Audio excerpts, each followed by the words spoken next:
Muy buenas tardes con todos y todas las presentes. Qué gusto poder tenerlos nuevamente en este el cuarto y último webinar a cargo de nuestro querido José Caiza.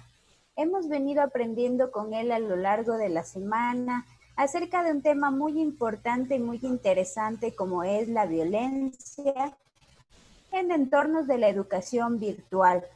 Tenemos que tener en cuenta que esta nueva modalidad no nos deja de lado esta dura realidad como es la violencia.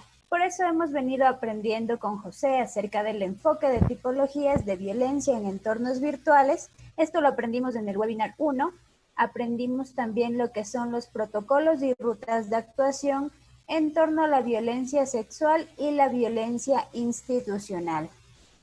Aprendimos además sobre los protocolos y rutas de actuación sobre la violencia intrafamiliar, la violencia entre la comunidad educativa y hoy vamos a cerrar con broche de oro conociendo y haciendo una revisión de fichas y anexos, esto como base para una educación virtual efectiva.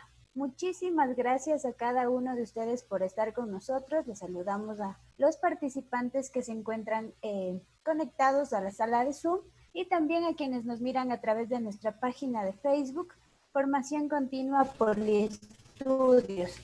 Les recuerdo que pueden ya hacer el pedido de su certificación por 40 horas académicas, la misma que les sirve para sus ascensos profesionales, concurso de méritos y oposición del Ministerio de Educación y para su crecimiento personal, profesional y social.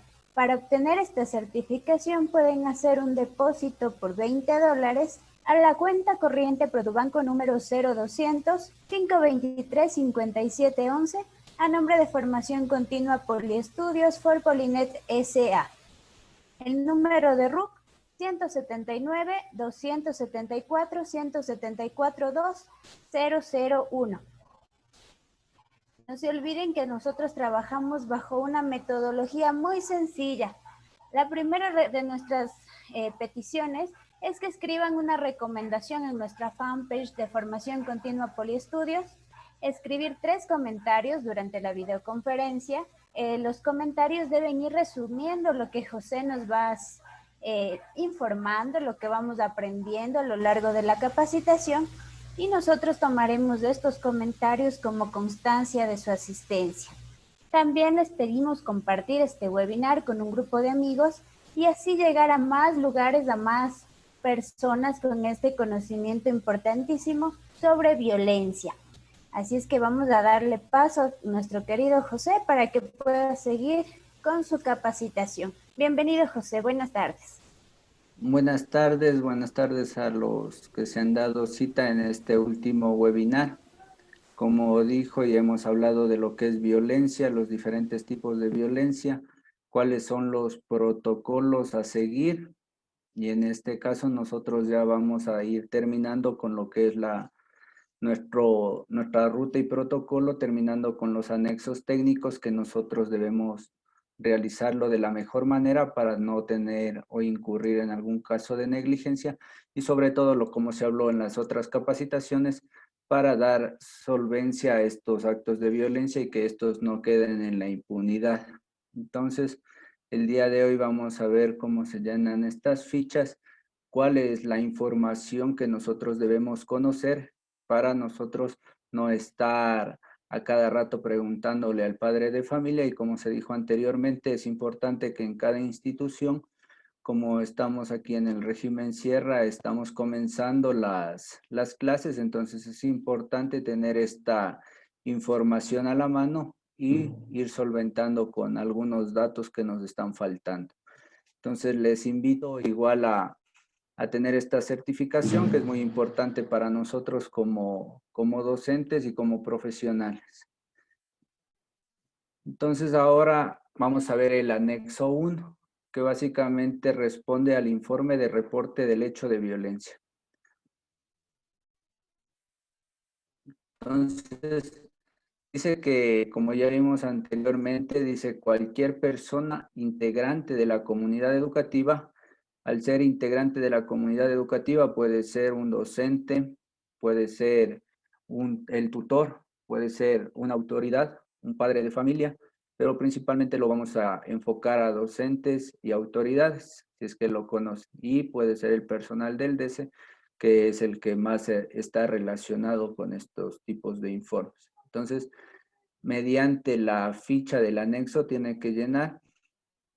¿Para qué? Para dejar una constancia por escrito. Como se estaba hablando anteriormente, hay casos que nosotros ponemos y nos dan, pero todo es verbal y el rato que se hace contrastación, a veces por A o B motivos se pierde esto y dicen, no, yo no dije esto, no, yo eso no quise decir, usted me entendió mal.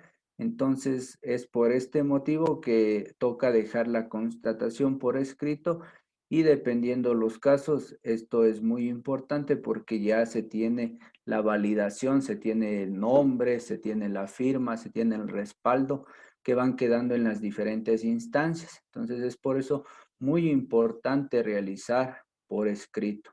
Toda actividad, igual en todas nuestras actividades, es importante tener la evidencia y la única forma de evidenciar es teniendo por físico. En esta forma que estamos ahorita nosotros de manera digital, pero ya queda esa constancia, esa huella de que se ha realizado. Entonces, eso es muy importante. ¿Cómo tiene que ser escrito este anexo? Este anexo tiene que ser escrito de manera objetiva. ¿Qué quiere decir eso? Que nosotros no tenemos que poner si es que me cae bien el estudiante, no, si es que me cae bien la persona que ha sido agresora, o yo teniendo, no, pobrecito, ¿qué irá a pasar? Entonces, no tenemos que meter nuestros sentimientos, no tenemos que meter nuestra forma de pensar, sino actuar de manera objetiva, realizar un informe como se tiene que realizar de una manera técnica. Entonces, esta es uno de los principales componentes para que esté realizado bien la ficha, que sea realizado de manera objetiva, sin dejar de menos lo que nosotros pensamos, pero eso no se va a escribir, eso es para nosotros, de manera objetiva, cosa que ahí no va a ocurrir nada malo.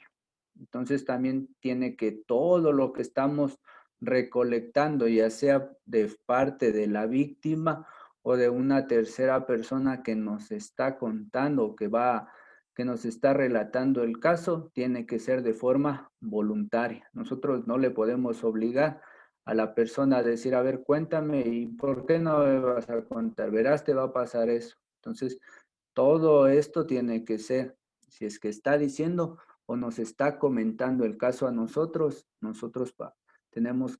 tiene que constar que es de una forma voluntaria, porque si no nosotros podemos caer en el hecho de que cuando lleguen y nos hagan una auditoría, cuando lleguen otras personas a investigar el caso, dependiendo el motivo, puede decir, pero es que usted le ha obligado a decir eso, es que él nunca quiso decir, o si es que son menores de edad, un estudiante nos está contando lo que le ha pasado a otro y nosotros le estamos obligando a ese estudiante menor de edad y los papitos dicen, no, es que usted le obligó. Entonces ahí ya nos ponen a nosotros en mala posición. Entonces, tenemos que saber que el informe tiene que ser escrito y describido de manera objetiva. Tiene que la persona, la víctima o la tercera persona que nos está contando, que nos está relatando el hecho, tiene que ser de forma voluntaria y nosotros tenemos que evitar realizar preguntas para que caigan y caiga en esto de la revictimización para el niño, niña o adolescente o sus familiares. Entonces ya vamos a ir con el transcurso de las diapositivas, ya vamos a ver qué tipo de preguntas son las apropiadas, cómo se deben realizar y en qué parte van a ir escritas. Es muy específica la guía, es muy específico los puntos que se han tomado para que quede muy claro. Entonces dice que en el caso de que el que se encargue es el DS tenga el conocimiento del hecho a partir de una tercera persona, no deberá entrevistar a la víctima a fin de evitar el proceso de revictimización, sino que se debe realizar una entrevista a la persona denunciante señalando lo que la víctima le relató. Entonces, Aquí nosotros de lo que estábamos hablando anteriormente, si es que ya hablamos con la tercera persona que está viniendo voluntariamente hacia nosotros, tenemos que realizar una entrevista. En este caso, cualquier integrante de la comunidad y el DC como está manifestando aquí. El informe debe ser enviado. ¿Quién va a enviar? El DC o la autoridad. En este caso saben enviar la autoridad. ¿A dónde? A la dirección distrital. Aquí en la dirección distrital tenemos que tomar en cuenta para no estar ese rato realizando más trámites. Dice que una copia se entrega al profesional del DES para que realice inmediatamente las acciones de acompañamiento, garantizando la protección integral de la víctima. A su vez, se entregará una copia de respaldo a la persona que registre el informe de reporte del hecho de violencia. El personal del DS tendrá la responsabilidad de conservar el documento en el expediente personal del estudiante. Entonces, el informe que se le pasa debe tener siquiera unas 3 copias como mínimo. Una se va a quedar en el distrito, la original, una copia va al DS, una se tiene que quedar la autoridad. Entonces el DS lo que va haciendo en el expediente que ya tienen de cada estudiante, o si es que no lo tiene, lo va a crear, ese expediente va a ser de acceso restringido. No es que cualquier persona va a acceder a todos los documentos que tiene el DS porque hay cosas que son privadas, cosas que no tienen que conocer las diferentes personas.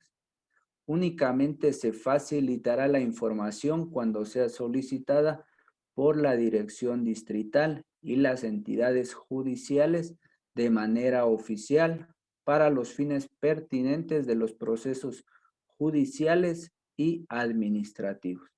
Entonces, con esta información, con este informe, con estos expedientes que van teniendo y que se van generando de los diferentes casos, de los diferentes estudiantes, como podemos ver, son de acceso restringido. Y eso también tiene que constar y tienen que saber los docentes que hay algún tipo de información que no puede ser divulgado a todos.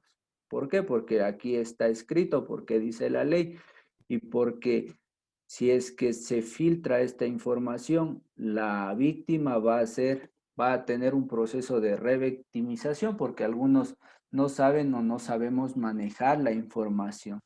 Entonces eso es importante decir a los profes, tienen que saber que es un caso de vulneración, que tenemos que dar las ayudas, que tenemos que tener ciertos cuidados, pero no podemos soltar información que no nos es permitido. Eso es muy importante.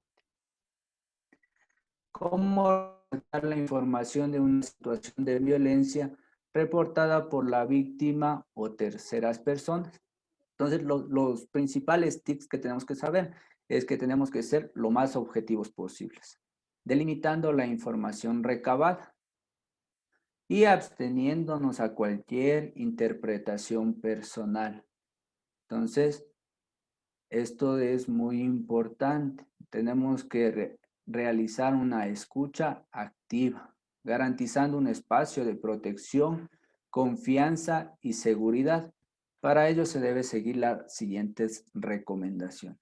Entonces, nosotros cuando estamos haciendo este tipo de reportes, vamos a ser objetivos, no vamos a interpretar las diferentes informaciones, vamos a realizar una escucha activa donde la persona se va a desahogar, va a decir todo lo que piensa, todo lo que él está sintiendo y nosotros le vamos a brindar un espacio donde él sienta la confianza, sienta que nosotros le estamos protegiendo y que está en un lugar seguro. Entonces, eso es como un enfoque global de toda la actividad que se tiene que realizar para que la persona no se sienta intimidada. Y tenemos que recordar que toda esta información tiene que ser libre y voluntaria, como vimos anteriormente. Si un niño, niña o adolescente les hace saber que está viviendo una situación de violencia dentro o fuera de la institución educativa, debe controlar la situación, debe expresar su apoyo y brindarle ayuda. Entonces, lo principal es expresar nuestro apoyo y brindar ayuda. No necesariamente nos tenemos que ir a ver y qué pasó y por qué y estar indagando, sino primero realizar esta contención emocional que estábamos hablando anteriormente. Es fundamental que esté primero la parte emotiva. Ya tendremos tiempo para lo demás. Se debe llevar a cabo el diálogo en un espacio confidencial y seguro, de manera reservada, para permitir que la víctima exprese sus sentimientos libremente. Siempre se debe tratar con cuidado y sensibilidad, teniendo en cuenta para cualquier tipo de intervención su situación personal, sus necesidades, su edad, el grado de madurez, entre otros. Entonces nosotros ahorita que no les tenemos a nuestros estudiantes en forma física y nos quieren contar que ha sufrido un tipo de violación física, psicológica, o que está en un caso de negligencia. Entonces nosotros ahorita por parte de nosotros no le vamos a decir en plena clase si es que el chico comienza a llorar o pasó algo, no le vamos a exponer. Entonces le podemos terminar la clase, la reunión y en privado le podemos, si es que es por la plataforma que estemos utilizando o por una llamada telefónica, que es preferiblemente para no estar en esto del WhatsApp que estamos escribiendo, sino para hacerle un poquito más personal, le podemos decir con una llamada telefónica que sabemos que no se nos va a cortar, que no va a haber tanta o ninguna interferencia, vamos a tratar de primero brindarle apoyo emocional y después vamos a indagar poco a poco qué es lo que está pasando y qué es lo que está sucediendo. La entrevista debe centrarse en brindar la contención emocional a la víctima y recopilar la información básica sobre cómo se encuentra, a fin de poder planificar el proceso de acompañamiento y derivación. Entonces aquí nosotros estamos viendo que no es que vamos a indagar con todos los pormenores, no vamos a estar viendo qué, por qué se dio, cómo se dio, cuál fue la causa, sino vamos a indagar la información básica. Y también con esta información nosotros ya vamos teniendo más o menos un plan, una estrategia con la cual nosotros vamos a realizar el acompañamiento y la derivación. La derivación, dependiendo del caso, ya sabemos si es que tiene que ir o puede tener que ir al centro de salud donde el psicólogo, tiene que ir de inmediato donde un doctor. Entonces, eso es muy importante. Este procedimiento no debe confundirse con un interrogatorio, por eso está puesto con negrillas, con mayúscula, para no confundir. Y lo tienen muy claro esto. Entonces, no es un interrogatorio en el que nosotros vamos a hacer 1000, 100 preguntas para que no se nos escape ni un detalle. Entonces, lo que nosotros tenemos que hacer básicamente y lo que está explícito escrito aquí es la contención emocional, sacar información básica y con esta vamos a tratar de realizar y vamos a realizar el acompañamiento y derivación. Entonces, no es un interrogatorio, no es un peritaje psicológico, no es un proceso terapéutico, no se debe preguntar detalles sobre el evento suscitado. Entonces, no vamos a ser detectives, no nos está pidiendo que seamos detectives. Lo que nos está pidiendo sí es que intervengamos, que demos a conocer y que tratemos en lo posible de brindar esta contención emocional. Ratificar al niño, niña o adolescente que el Departamento de Consejería Estudiantil es un espacio que siempre está abierto y disponible para hablar de lo que suceda y acompañarlo en todo momento. Entonces aquí es importante que el niño se sienta seguro con nosotros, con el Departamento de Consejería Estudiantil y en sí con los miembros que conforman la comunidad educativa, que es un apoyo. No se debe realizar preguntas incómodas a la víctima, como ya vimos anteriormente, para no revictimizar. Tampoco sugerir respuestas a las preguntas. ¿Cómo es esto? Es que nosotros, si es que se ha peleado con el papi o pasó algo y le decimos, ¿te acuerdas que la otra vez sí te pegó? Tú sí me dijiste, ¿te acuerdas? ¿Te acuerdas que sí me dijiste que el otro día les botó de la casa? Tú me dijiste que pasó eso. Entonces, el niño no nos está contando eso, pero nosotros le estamos haciendo acuerdo de lo que ha pasado, le estamos revictimizando, le estamos haciendo acuerdo. Ahorita se está quejando de una cosa y le estamos haciendo recordar otras cosas que él ha vivido. Entonces, también con este tipo de entrevistas, se puede decir que nosotros le estamos presionando para que diga, para que sus respuestas vayan destinadas hacia un tipo de respuestas, entonces no son lo que está sugiriendo ni está disponiendo a hacer. Por eso dice, no se debe realizar, ni tampoco sugerir las respuestas.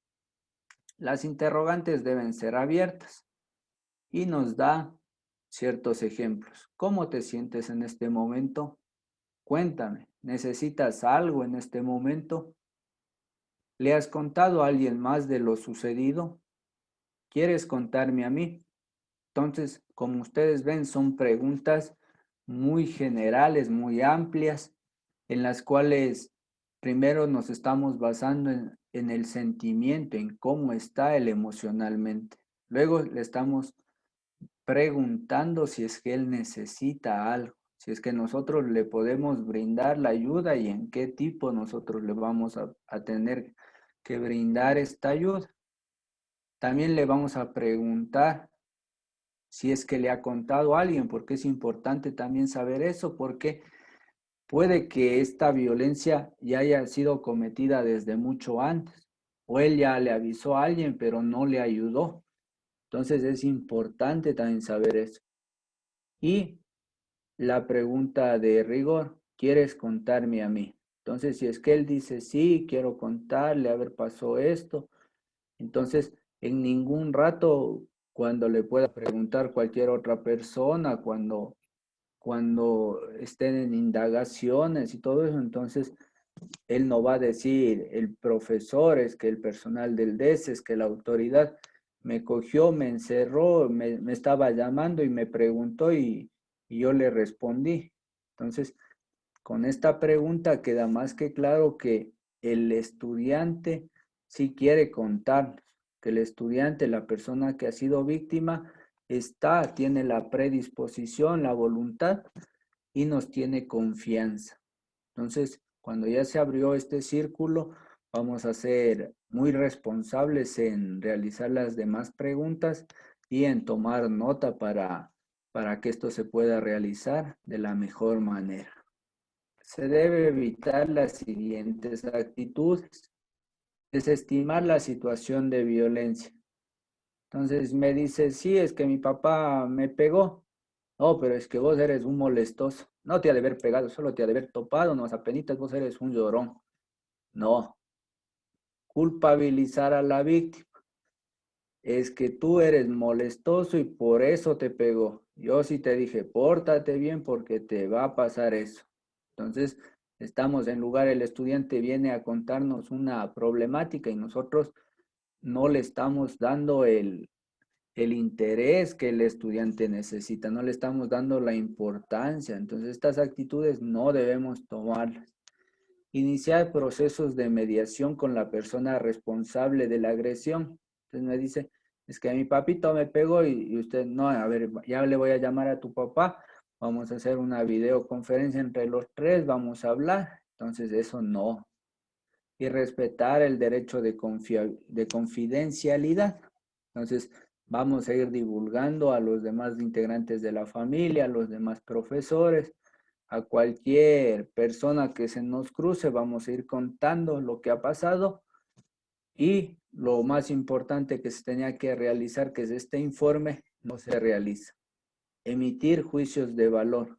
Bien hecho, por eso te pegaron. Yo también le voy a decir que te pegue de nuevo si es que tú no haces los deberes.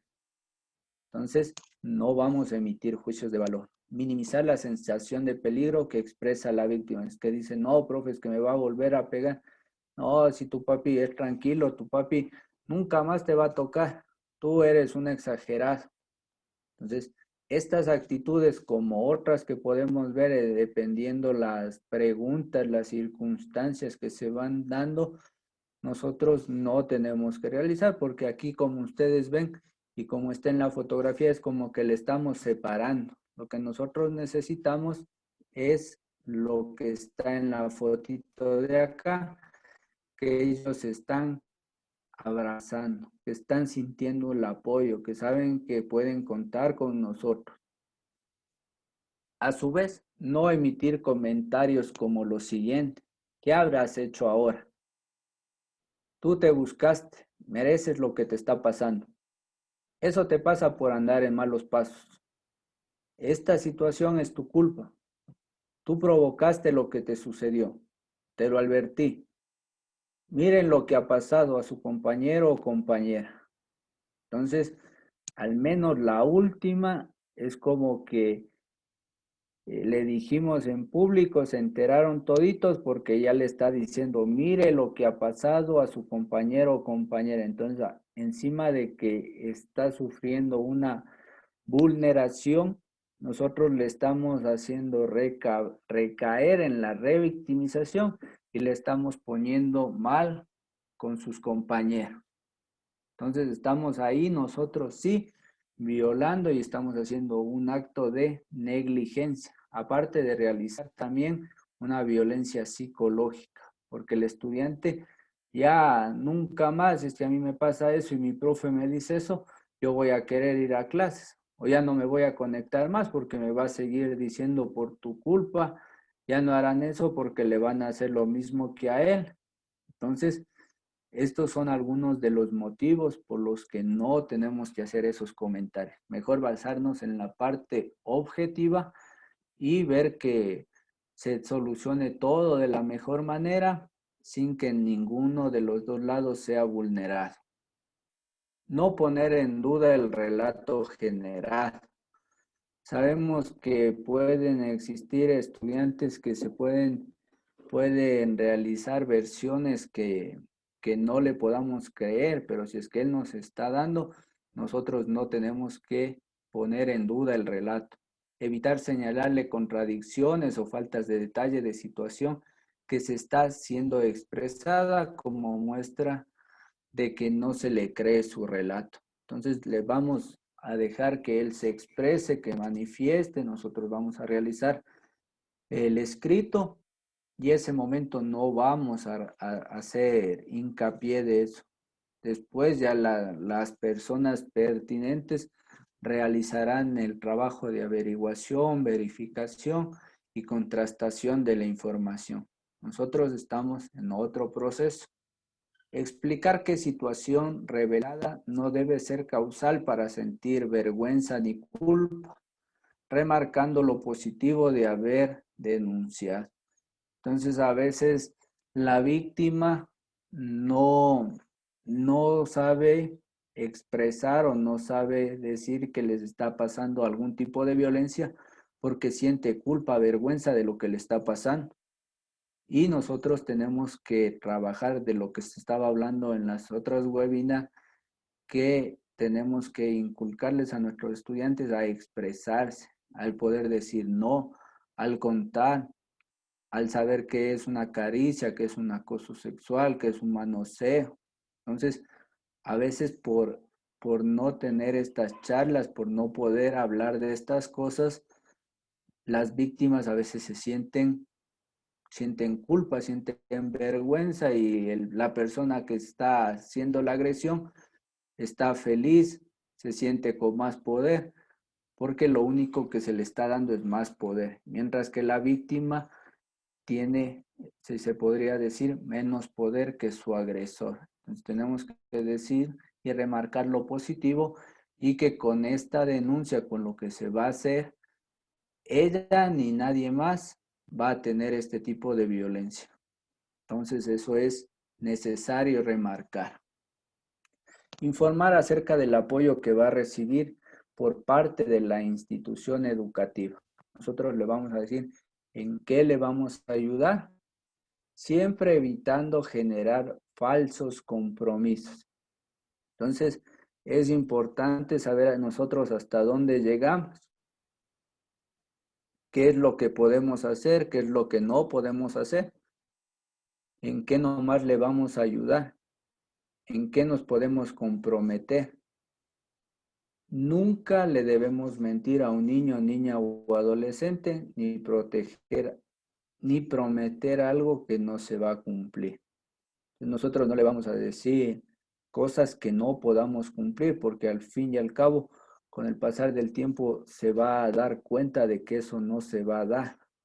Entonces, ahí sí ya no va a confiar ni él ni nadie en nosotros, porque va a decir, no, es que el profesor me dijo que esto iba a pasar y no pasó.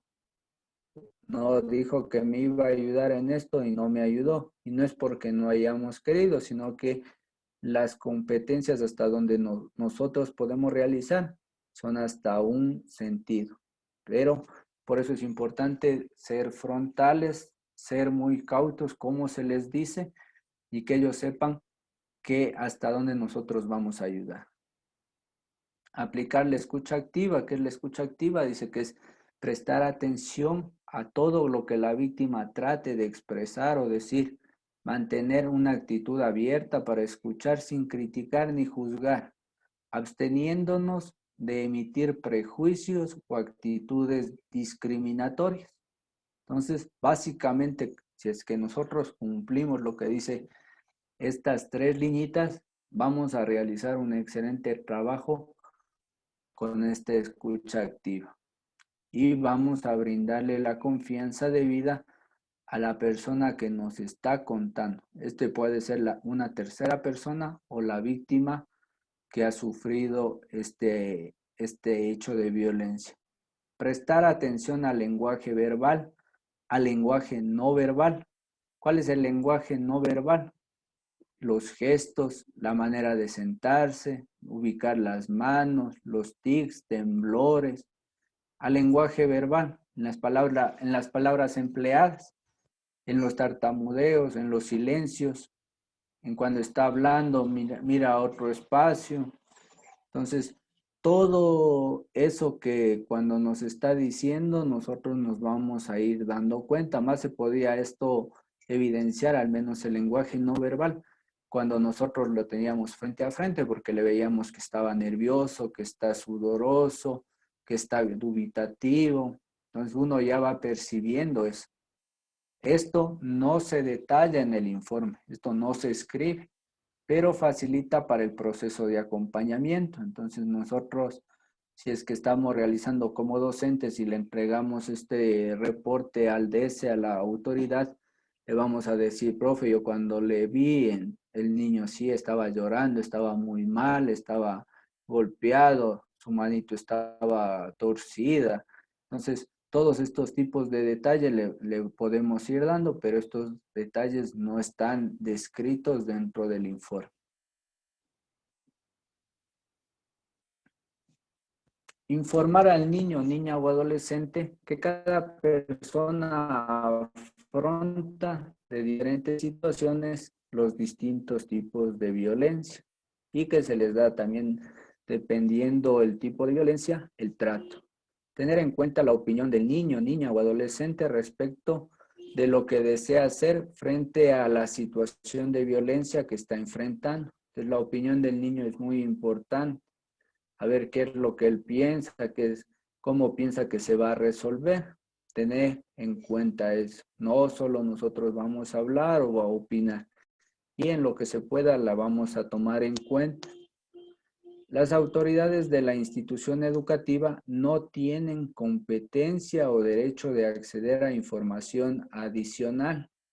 ¿Qué quiere decir esto?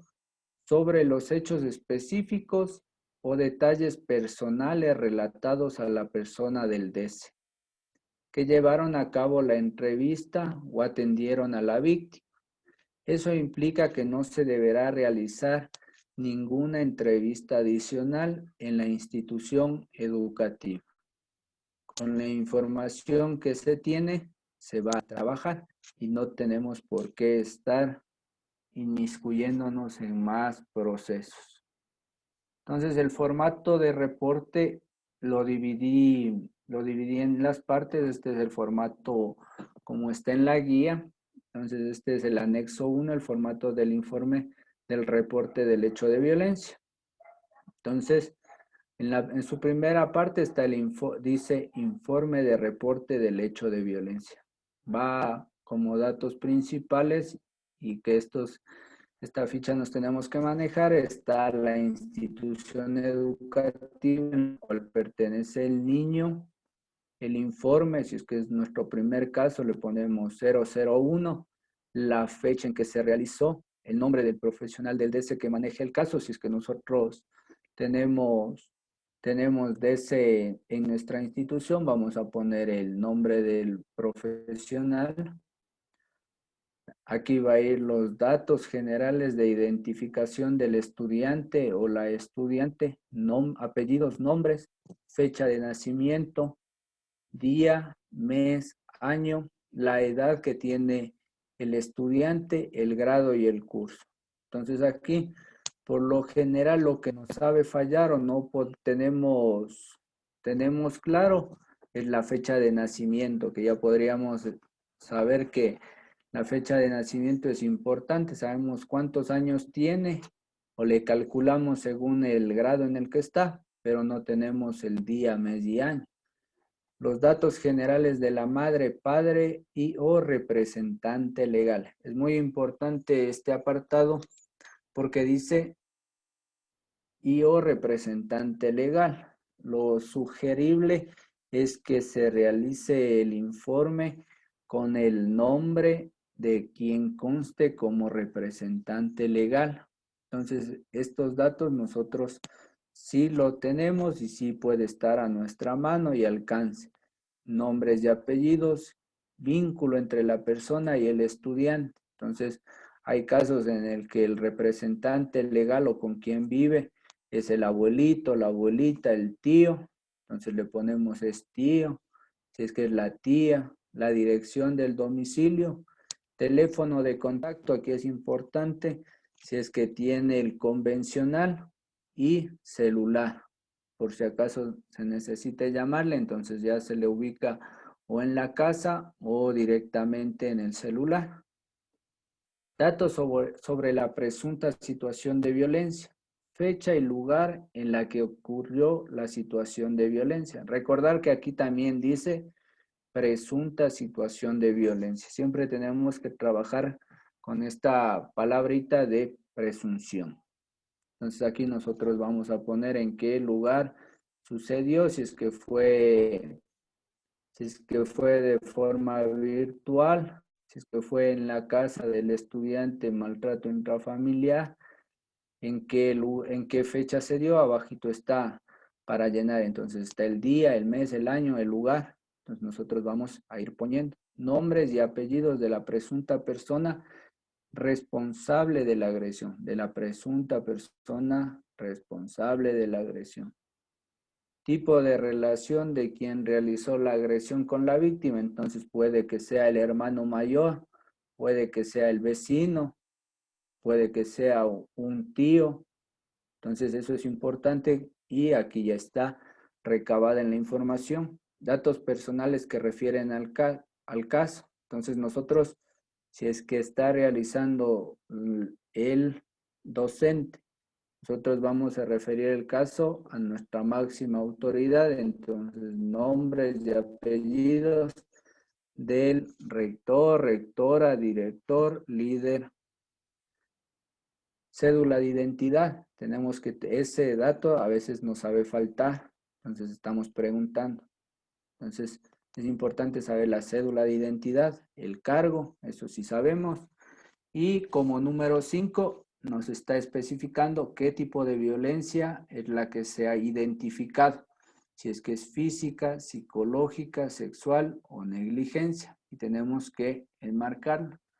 La modalidad de violencia identificada, si es que es intrafamiliar, dentro de la familia, si es que es institucional, con algún personal de la institución, acoso escolar, violencia entre estudiante y persona adulta, cualquier otra persona adulta que no sea docente. Entonces, que es institucional, irían institucional, y otras si es que no está enmarcado aquí.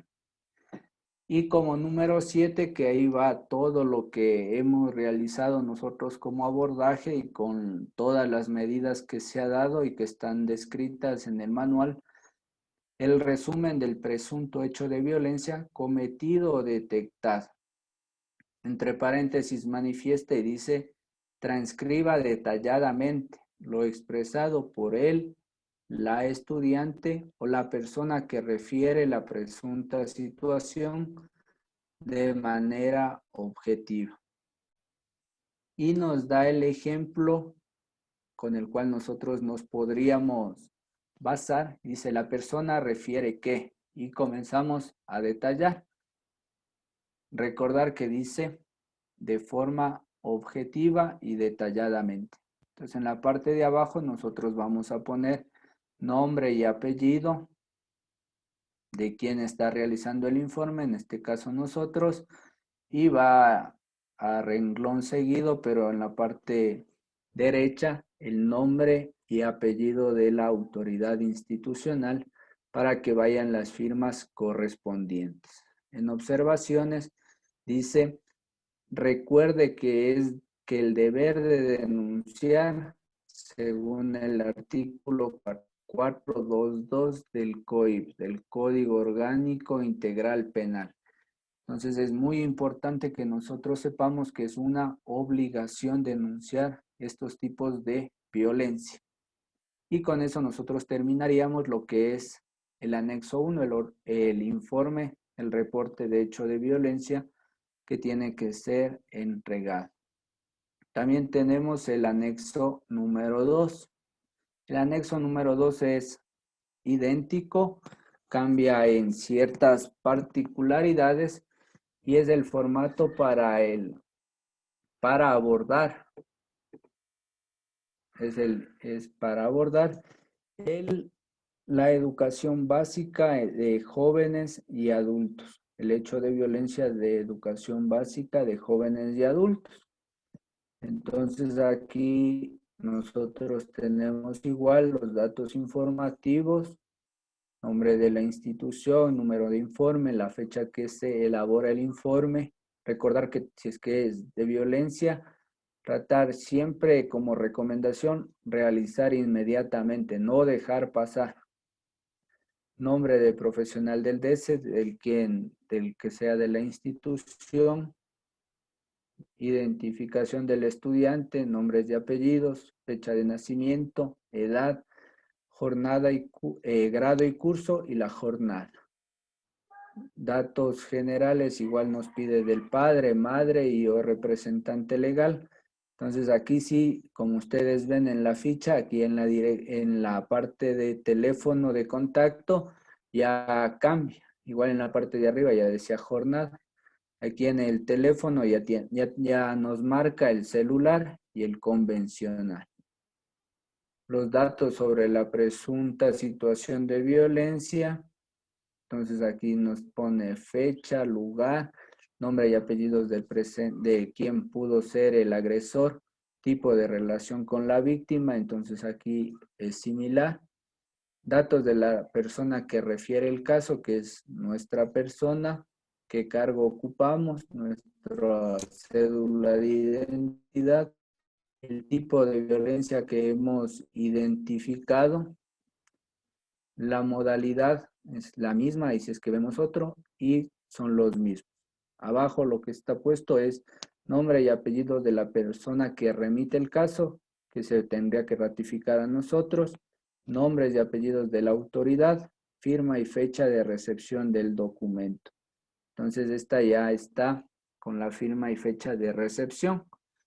Entonces recordar que aquí los jóvenes y adultos que están en esta modalidad son personas que por A o B motivo no han podido tener su educación continua por diferentes motivos y están tratando de culminar esta nivelación o esta instrucción escolar.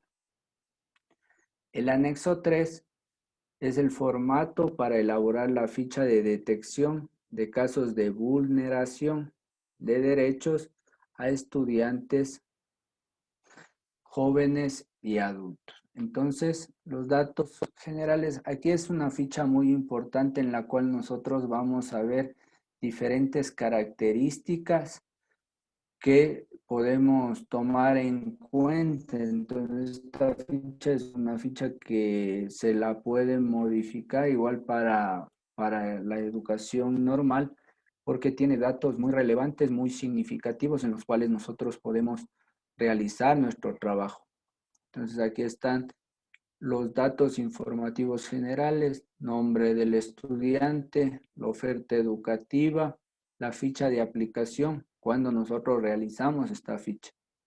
Entonces aquí lo que tenemos principalmente, aquí se va a dividir en 3 etapas. Entonces aquí nosotros tenemos signos o indicadores físicos, tenemos los signos o indicadores del comportamiento, y tenemos las conductas que se pueden identificar en la institución educativa.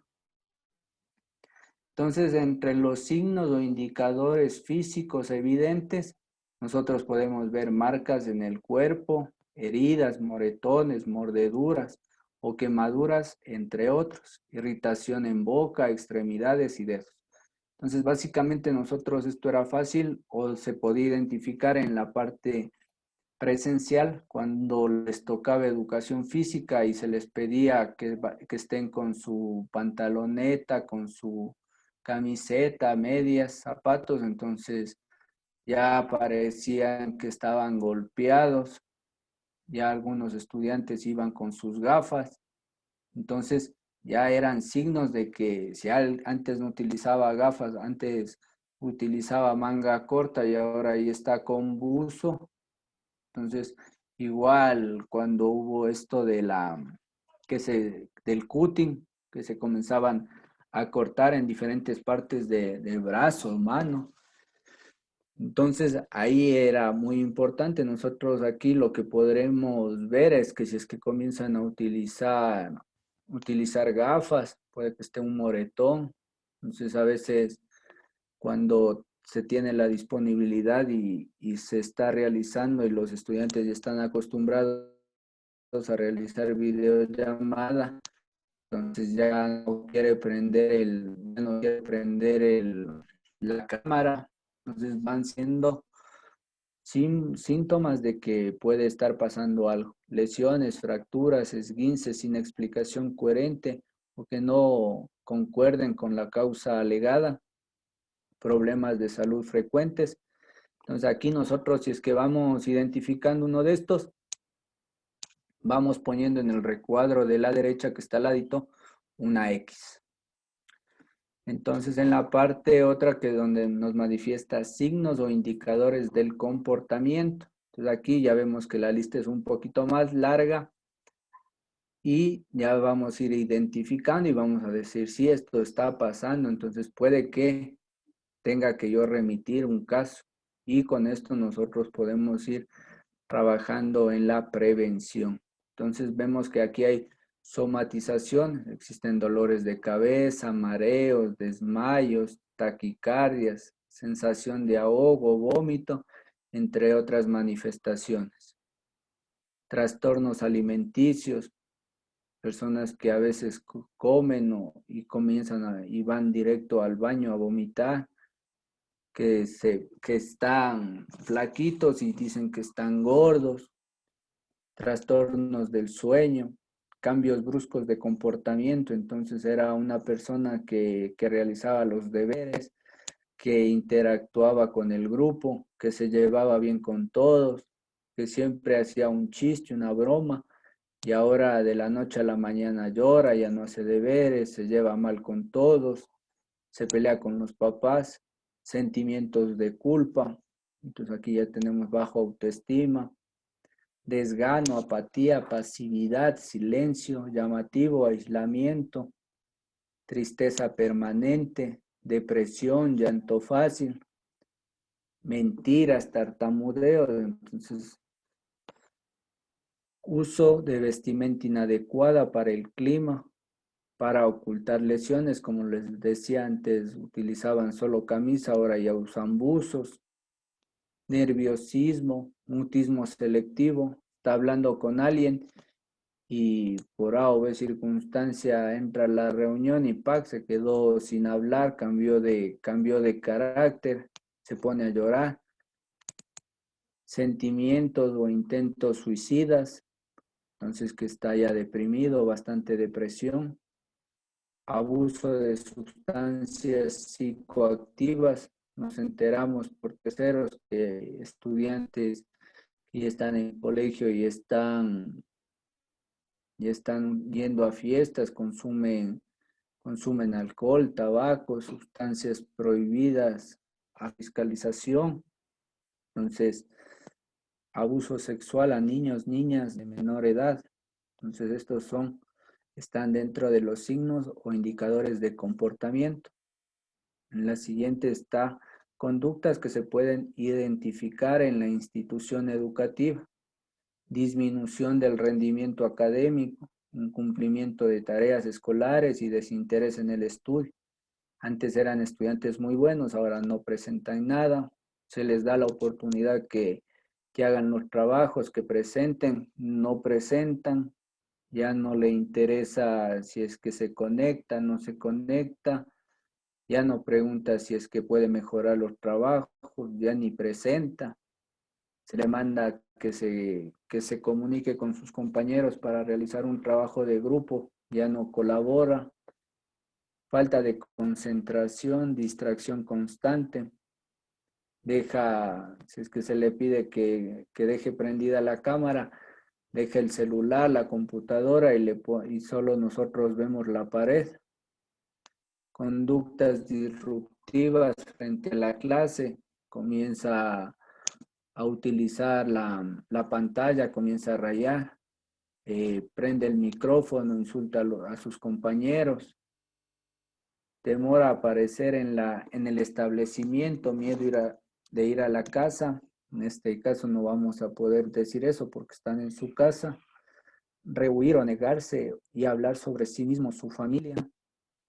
Visitas frecuentes a departamentos médicos o enfermería, porque algo debe tener alguna enfermedad o está pasando algo ahí. Cautela con respecto al contacto físico con personas adultas, es muy receloso, está en vigilia. Conductas agresivas hacia sus pares u otras personas adultas, cambió de la noche a la mañana esta actitud. Antes se llevaba con todos, saludaba. Comportamientos extremos o temerarios, comienza a hacer cosas que antes tenía miedo, ya no tiene miedo a nada. Conflictos con la autoridad, se pelea con todos los profes que le dan clase, no respeta las normas, insulta, alteraciones en su actividad académica, en la asistencia a clases, en la interacción con sus pares, ya no se conecta todos los días, ya no se lleva con sus compañeros. Las medidas adoptadas por el docente o la docente. Aquí nosotros tenemos la entrevista al estudiante, si es que se ha realizado. En este caso correspondería, si es que nosotros estamos como docentes tutores, realizar algún acercamiento con el estudiante. O aquí también está al final, dice otra. Si es que nosotros como docentes hemos realizado una entrevista con los padres de familia para irles preguntando. Entonces también a ellos les podemos preguntar qué es lo que está pasando en el caso del sueño. ¿A qué horas duerme su hijito? ¿Duerme constantemente? ¿Se despierta? ¿A qué hora se despierta? qué está pasando, si come, no come, tiene problemas de alimentación. Entonces, esa información es muy importante para nosotros poder remitir este caso. Entonces, manejo de procesos según el acuerdo 434, la normativa de solución de conflictos en las instancias educativas. Entonces, recordar que todo este enfoque está realizado con un enfoque de no pugnitivo, no de castigo. En los casos que ya se tienen que realizar el castigo o no, más que castigo, establecer las normas que están dadas para toda la comunidad educativa, se lo tiene que realizar porque no se puede permitir y los demás estudiantes tienen que ver que se tiene que respetar y cumplir las normas. Pero y dependientemente del castigo que se dé o de la pena que tenga que cumplir el estudiante, en este caso lo que tienen que hacer es, salen como máximo suspendidos, realizar las acciones sustitutivas, pero lo que es importante es el acompañamiento, el seguimiento que se les dé a cada uno de nuestros estudiantes para que ellos se sientan bien en la institución. Como dice en un apartado anterior, hay estudiantes que por A o B motivos ya no sienten gusto por ir a la institución, ya no quieren conectarse, ya no quieren realizar deberes, entonces siempre hay un porqué y ese porqué es al que tenemos que nosotros combatir para mejorar esto. Entonces, para terminar está el profesional al que se le remite, ahí tenemos que poner, en este caso sería las instituciones que cuentan con el DESE, al DESE, y el profesional que remite el nombre.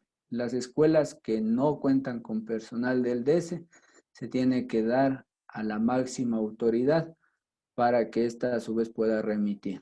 Entonces, les agradezco mucho. Estas son las dos fichas que vamos a ver en esta tarde. Esperarles que les haya servido de mucho y con el trabajo continuo de todos, de toda la comunidad educativa, vamos a ver que estos casos van a ir mermando. Muchas gracias. Muchas gracias, José, por tu intervención. Nuestros compañeros que están conectados en Facebook, Maribel Lagla nos tiene una pregunta y nos dice, ¿dónde podemos encontrar estos formatos que hemos aprendido a usar el día de hoy? Ya, esta ruta y protocolo está colgado en el Ministerio de Educación. En la página del Ministerio de Educación contamos con la información que se basó este curso, que fue tomado, como pudieron ver ustedes, fue tomado muy textual, no se pudo, se realizó lo más explícito posible porque son cosas muy técnicas, estaban cosas que se trataba de la ley, pero se trató de sintetizar lo que nosotros tenemos que saber, las partes más importantes, y esto se puede descargar, está en PDF, está a libre acceso de todas las personas. Muchas gracias, José. Helen Salas también nos tiene una pregunta y nos dice, la persona que denuncie un hecho de violencia al docente tutor y el tutor puede pedirle que escriba en una hoja para posteriormente transcribir este hecho o únicamente tiene que ser verbal. No, sí se lo puede realizar si es que el estudiante es, qué sé yo, desde un séptimo de básica que ya pueden transcribir, ya pueden escribir todo lo que están pensando, diciendo, entonces ya se lo puede realizar. Pero si es que es muy pequeñito, está en un segundo o cuarto de básica, no es tan factible. Entonces, sí se lo puede realizar, pero aquí podemos caer en que el estudiante por no escribir todo lo que quiere y porque ya se cansó o porque no le gusta escribir, no va a decir todo, no vamos a recabar toda la información. Entonces es más fácil que el estudiante nos dé la información o la tercera persona. Recordar que puede dar una tercera persona también las versiones. Entonces, a veces, dependiendo en el lugar en que esté nuestra institución, hay personas que no pueden leer y escribir y nos toca esto. Entonces, para factibilidad, no, lo que sugiere la guía es que sea una entrevista, pero sí se lo puede realizar y también vamos a tener evidencia de lo que se da. Gracias, José. Nos acaba de escribir María de Lourdes León. Ella nos pregunta, en caso de que un docente no denuncie un hecho de violencia a pesar de que su estudiante se lo ha contado, ¿cuál podría ser la sanción para este docente? Ya la sanción para todos los, bueno, al menos docentes del magisterio fiscal, como máximo se podría llegar hasta el sumario administrativo. Puede ser una sanción por escrito de la máxima autoridad y todo va a depender del caso que se esté tratando, porque nosotros vimos que en casos de violencia sexual es un delito. Entonces, nosotros sabemos que ya cuando se trata de casos de violencia sexual y al nosotros ser mayores de edad, vendríamos a ser, en este caso, cómplices de un hecho de violencia. Entonces, puede ser desde las más graves que nosotros podamos caer por A o B circunstancias hasta en asuntos legales o en sumarios administrativos que se puede dar por negligencia. Muchísimas gracias, José, por toda esta información que hemos aprendido a lo largo de estas 4 capacitaciones que hemos tenido contigo. Recordarles a cada uno de los docentes que esta información es muy valiosa para que ustedes puedan utilizarla en esta nueva modalidad virtual que estamos atravesando en lo que es educación. No se olviden que para acceder a su certificación académica por 40 horas, ustedes pueden hacer el depósito de $20 a la cuenta corriente Produbanco número 0200 523 5711 a nombre de Formación Continua Poliestudios for Polinet S.A. El número de RUC 179 274 174 2 001. Si se perdieron alguna parte de las capacitaciones de José, no se olviden también que pueden encontrarla en nuestra página de Facebook, Formación Continua Poliestudios. Aquí está albergado todas las capacitaciones que hemos tenido a lo largo de la semana y también las que ya hemos pasado meses atrás. Toda esta información les va a ser muy útil para su profesión y para su actividad diaria. Les invito también el día lunes, empezamos un nuevo webinar de la mano de María Fernanda Arce. Este webinar vamos a tratar acerca de la experticia online del docente, un docente del siglo XXI. Así es que no se lo pueden perder, va a estar muy interesante este webinar y sobre todo les va a servir muchísimo para que se formen como un docente todoterreno. A nombre de Poliestudios queremos agradecerte, José, por tu capacitación, porque toda la información que nos has brindado ha sido muy útil y estamos seguros que va a servir de mucho a nuestros docentes. Muchísimas gracias a cada uno de ustedes por acompañarnos y por seguir nuestras páginas de Facebook y al igual que la página oficial de YouTube. Aquí también pueden obtener toda la información que ustedes necesiten. No se olviden entonces, les invito nuevamente el día lunes.